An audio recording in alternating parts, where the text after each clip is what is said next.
Online रह करू रोज तूफान में लागत बदल जेबू जान लॉकडाउन में। अरे भाग पागल, मोटे दिमाग बका।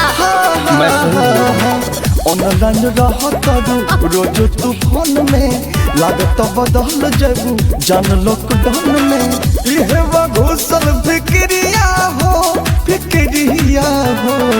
रवि के बतिया पजनी लो भैया खाट कह माई क्रिया हो। रवि के बतिया पजनी लो भैया खाट कह माई क्रिया। प्रणाम, नमस्कार, हर हर महादेव, जय श्री कृष्णा। आज हमनी के शूटिंग समाप्त हो गई बा।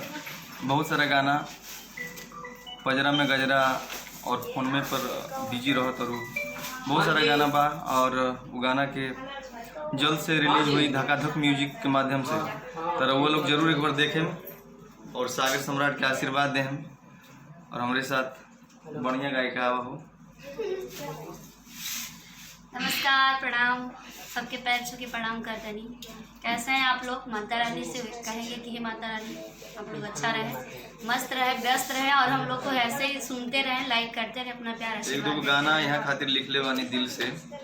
गाना के बोल कहा, राजा बस गइल बाड़ा तू नजरिया में, राजा बस गइल बाड़ा तू नजरिया में, कौन रोग दिल बाड़ा काचे उमरिया में, राजा बस गइल बाड़ा तू नजरिया में। और बहुत जबरदस्त। धन्यवाद, प्रणाम। और आप लोग बहुत आशीर्वाद प्यार बना के रखिएगा।